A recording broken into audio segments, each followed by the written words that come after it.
All right, Shalom. I want to start off by giving all praises to Yahweh Bashem, Yahweh Shai, Bashem, Dash.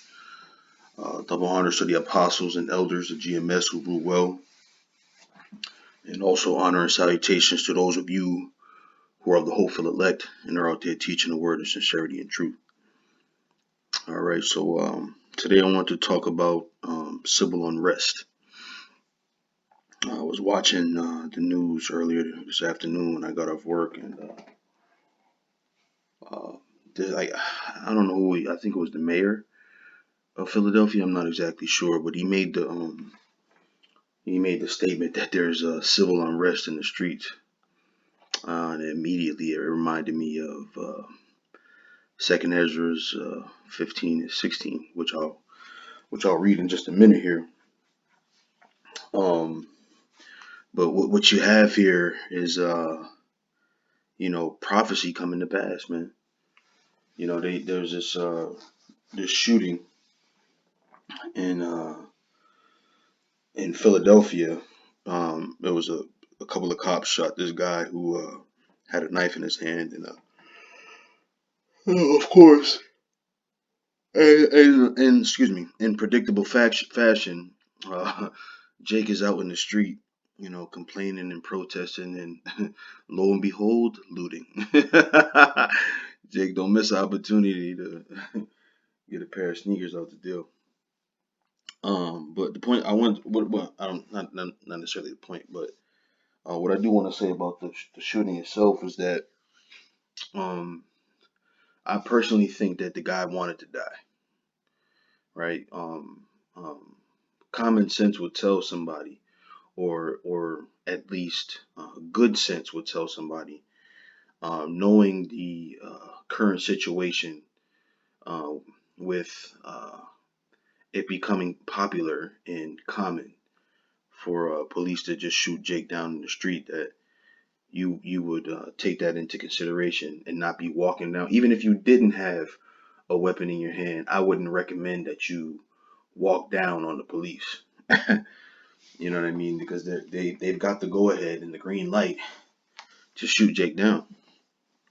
So my mind tells me that he did it on purpose. I don't know if it was a setup to get some crazy shit going on in the streets, or just another false flag, or whatever it was, right? But in any case, Jake responded in typical fashion, and the way they responded, right, um,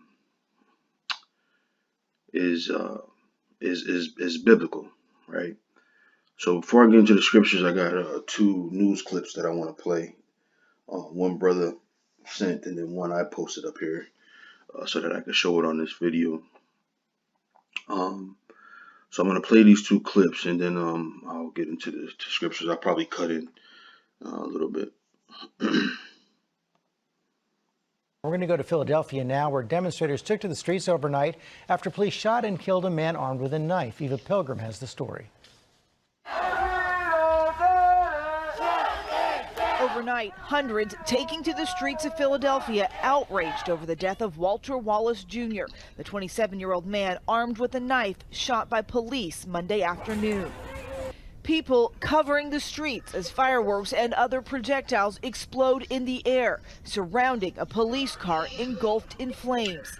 Lines Every time clearly drawn, at times the crowd forcing cruisers back in the streets. Every time I see these clips like this, these are the exact images that were in my mind when I've always read Second Ezra the 15th chapter and Second Ezra the 16th chapter. These have always been the types of images in my mind, with police with riot gear and people in the street. I forget what they call it. I think Molotov cocktails, and that's always the image that I had in my mind. And whenever I see it, it it brings this not contentment, but for lack of a better term, satiation. Right? It's satisfying to see it happening. Right?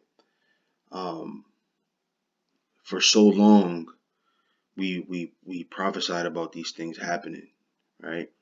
And I say so long, relatively, right? In my case, but the elder apostles, they've been talking about this for decades, right? That's powerful to even say that they've been speaking about these things for decades. So to see it come into fruition is a blessing, right? So let me continue playing this video. I'll just play a few more minutes of this one. 30 officers injured over the course of the night. This video shows a pickup plowing into an officer. That officer currently in stable condition. At least 33 people were arrested. Police say officers were responding to a domestic call when they encountered Wallace allegedly armed with a knife. This video shows 2 officers on the scene. You know what I mean? Like I don't know what Jake is thinking, man.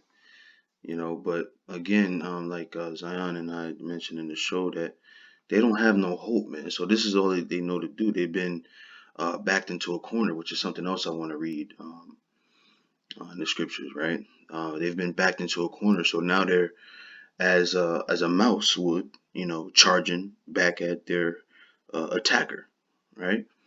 And I mean, again, this is this. So let me say it this way: a person with hope wouldn't behave themselves like this, walking down on the police with a knife in your hand. That's just plain stupidity, man.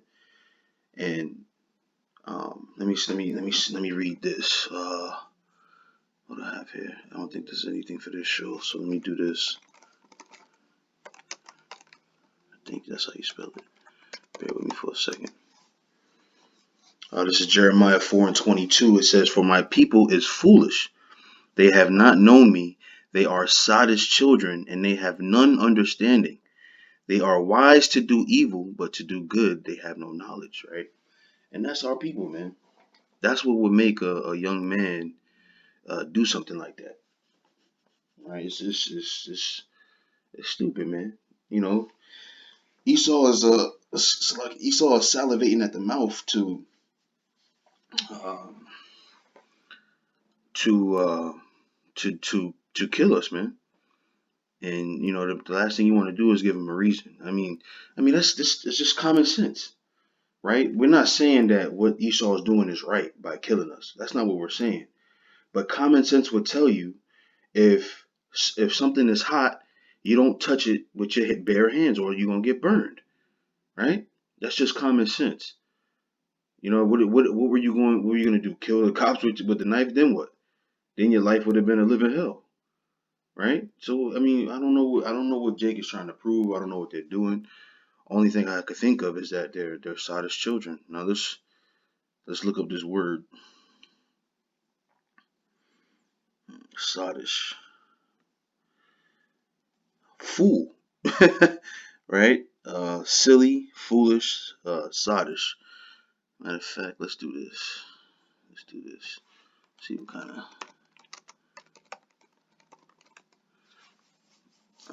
see. Adjectives: stupefied, with or as if with drink, drunken, given to excessive drinking, pertaining to or befitting a sot, right? So that's our people, man. They don't have any sound thinking, and then when they get killed, now they want to ride in the street and talk about justice, and it was unfair how you got taken down, but no one ever talks about how stupid that was for him to do that. There was a reason why the nigga, his mother was chasing him down to try to stop him from doing that, man. All you had to do was stop and drop the knife, man. Now that's that. Now does that guarantee that Esau is not going to shoot you? Of course not. Esau's a wicked demon, but at least you're not out there inciting it, right? You're not poking the bear, so to speak, right? So let's go back to this video here.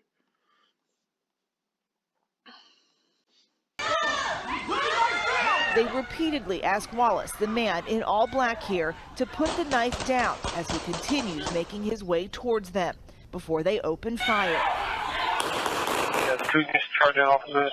Is there any injuries to those officers? No injuries to police. Well, I was shot in the chest and the shoulder appears. Wallace was transported to the hospital where he later died. Emotions in the neighborhood running high. Residents say there were better options. Y'all could have pulled out a taser.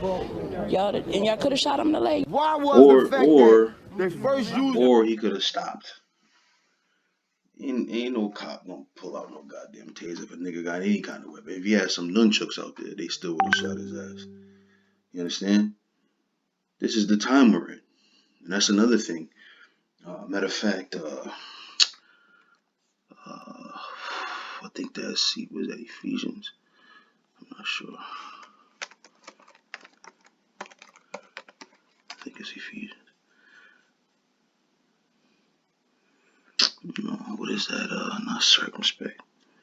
Let's see if it's Ephesians. Let's do it like this.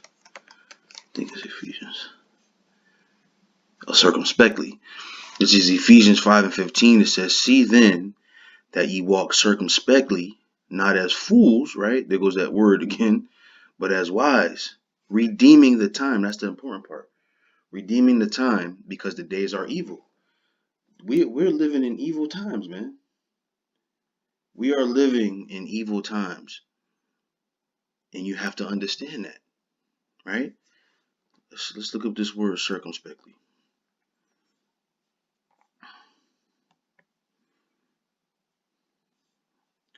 Akrebos. Strong's G 199. Akribos. Okay. Akribos. It says exactly, accurately, diligently, right? So that's a good definition, right? Because in order to see something exactly, right, you got to pay attention to it, right? Let's go to the etymology, see what comes up for that. I don't have it pulled up. Let's see.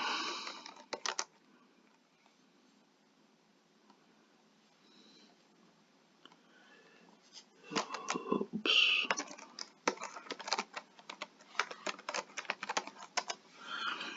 Circumspect. It says cautious, wary. Literally looking about on all sides.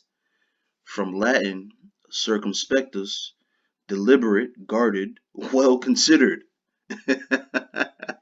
Past participle of circumspicere, look around, take heed. From circum, around, roundabout, spicere, to look, right?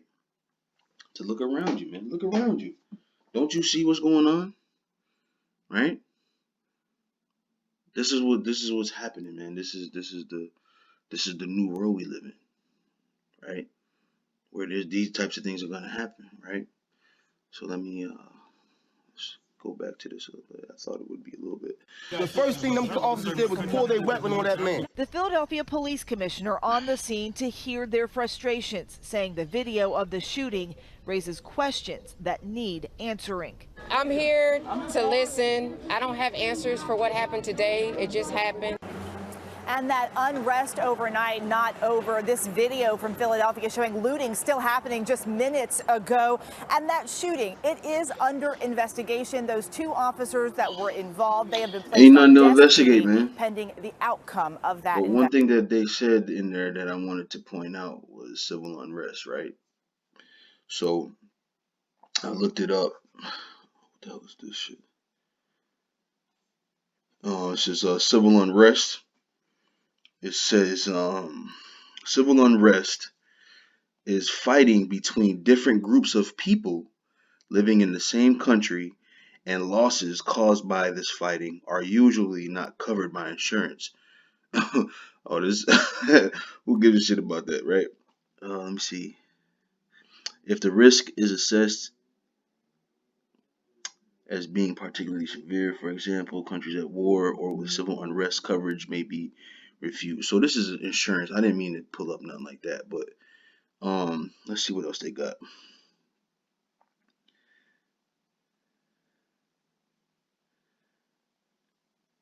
Hmm.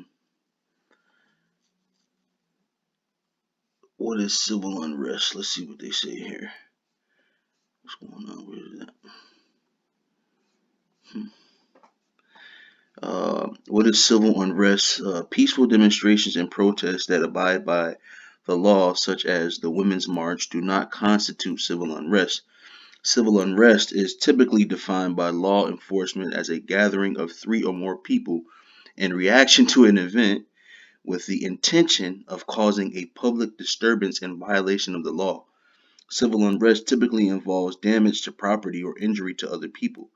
Some examples of civil unrest incidents within the United States include the Kansas City riot, the 1992 Los Angeles riots, Ferguson, Missouri, which was recent, right? So that's what's going on, right? And that's what the scriptures say would happen, right?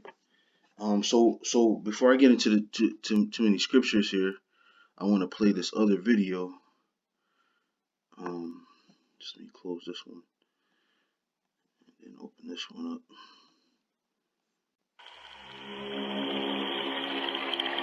Raise your hand if you think that now, more than ever in your lifetime, America's on the brink of civil war.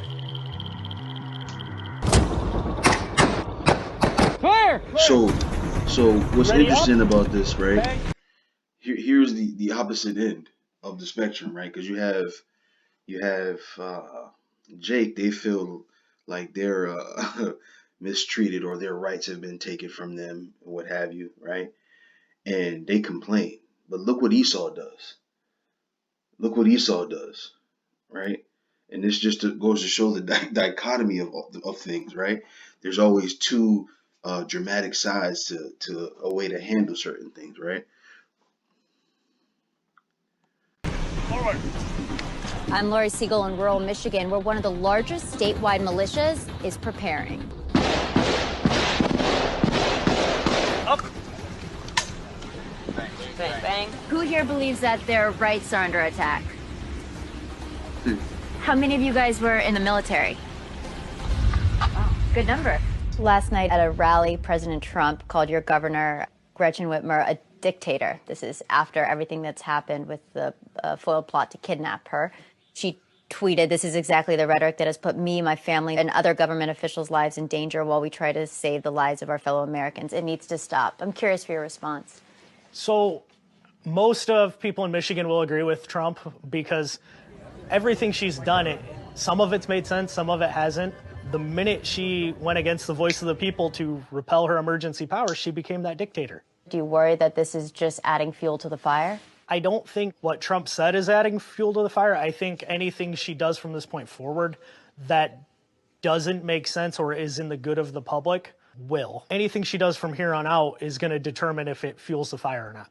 That's 100% on her. You believe that it's all on her? I believe where it goes is on her, yes. Being a governor of a state like Michigan is going to be a So, hard job. in other words, right? People are taking matters into their own hands, like the scriptures say, man. Right? Because at the end of the day, that's what sedition is. Let's go to Second Ezra's, right? This is Second Ezra's. I think this is 15. Yeah, Second Ezra 16. 15 and 14. It says, "Woe to the world and them that dwell therein, for the sword in their destruction draweth nigh, and one people shall stand up and fight against another, and swords in their hands." Right? That's the civil unrest, right? The race wars. This is what's happening, man. Right before our eyes and right in front of our faces. The things that we prophesied about are happening, right? It says, "For there shall be sedition among men, and invading one another. They shall not regard their kings nor princes," right? Like this guy, what was it? Is it Oklahoma or Ohio? Oh, Michigan. Michigan, and they what are they against? Their governor, right? Saying that she's a dictator. So what are they going to do? They're going to take matters into their own hands, right?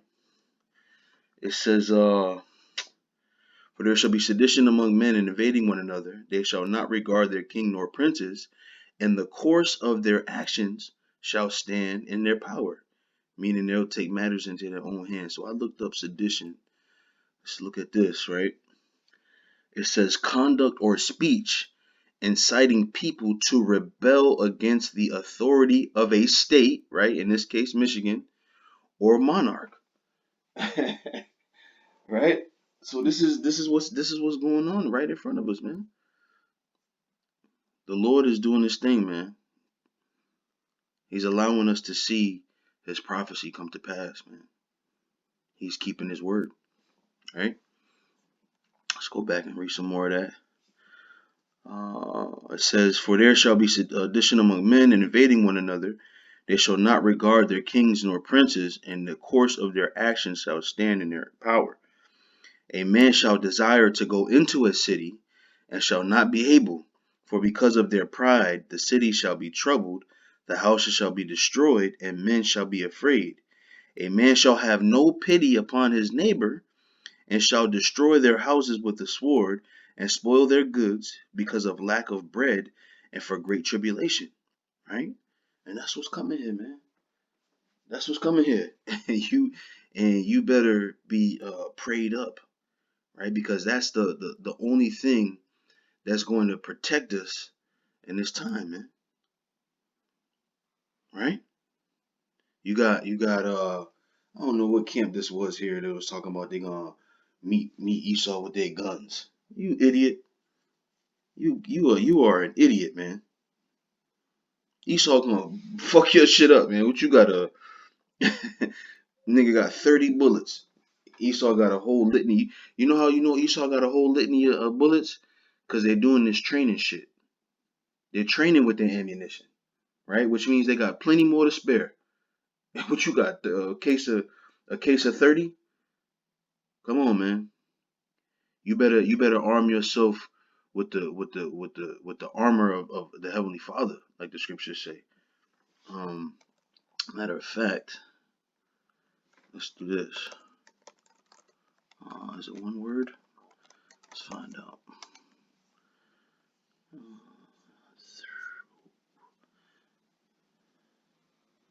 Yeah, this is Ephesians 6:14. It says, "Stand therefore, having your loins girt about with truth, and having on the breastplate of righteousness, and your feet shod with the preparation of the gospel of peace." That's how we're gonna prepare ourselves with the gospel, with the word. Wisdom and knowledge is gonna be the stability of our times. You got Jake, they're scared, man. They think they're gonna go through this thing unscathed. That's the problem. But the scriptures say, matter of fact,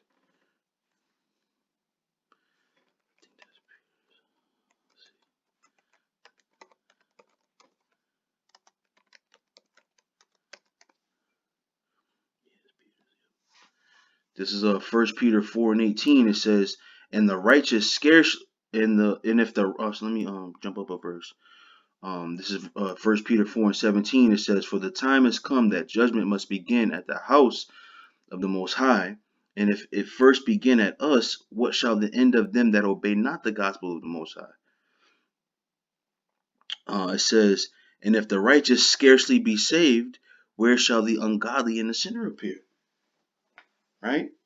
We're gonna get through this thing by the skin of our teeth, man. And you think that you're gonna go through this thing unscathed, and that's what you're trying to protect yourself from. Like it's like that trust game that they play when you in camp. You got a group of other campers standing behind you, and you fall backwards, and the other campers catch you. That's the mentality you got to take with the Lord, man. Put all your chips in His basket. What does it say? It says, I think that's Proverbs, but Proverbs 3:5. It says, "Trust in the Lord with all thine heart, not some of thine heart, and lean not unto thine own understanding." So we're to put our trust in Yahweh Hashem Yahushai. He's going to be the one to deliver us out of these things, not our own selves, man. What's that? I think it's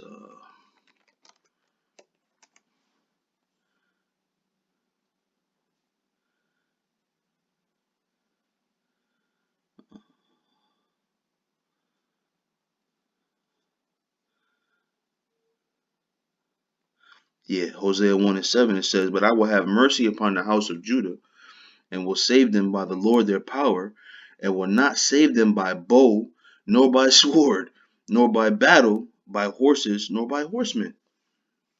You see, the Heavenly Father is a higher power than anything we have here on earth. Our military is angelic, galactic. You see, those are the things that's going to protect us. Having guns and mounting up, as you can see here, that's the mind of Esau, man. That's his mind. Okay. But it shouldn't carry consequences like these, where if people disagree with you, they want to take your life.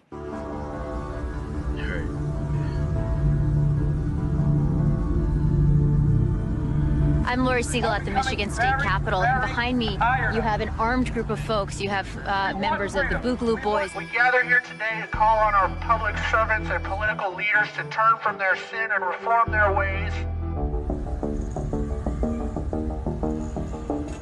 For someone who's never heard of a Boogaloo Boy, how would you explain it? A lot of people think it's like a group or a team or a militia, when really it's more of a movement. It's people sharing ideas with each other about our individual liberties and how we need to put people before politics and see people for what we have in common. That all sounds broadly great, right? Yeah. But what does that actually mean?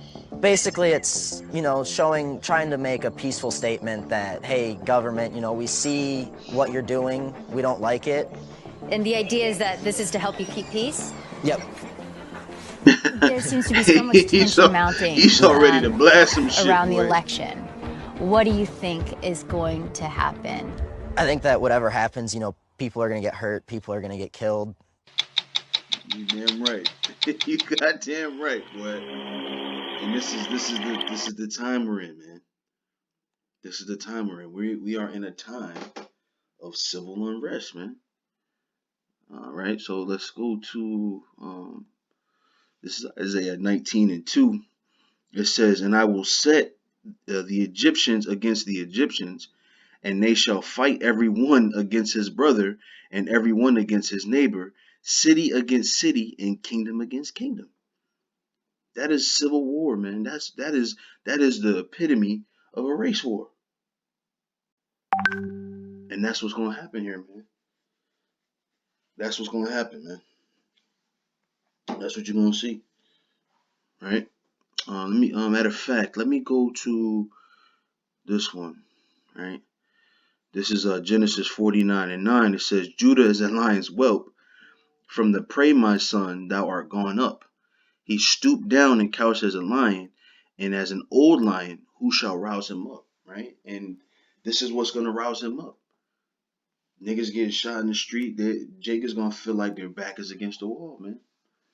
They're gonna feel like their back is against the law, and when against the wall, and when they turn their minds from looting into fighting back, whew, it's gonna be chaos in the streets, man. It already is, really. It already is. Jake is getting emboldened, and so is Esau, man. So is Esau, and the only thing left from here is civil unrest, man. That's the only thing left. Okay. So let's see what else I got pulled up over here. Yep.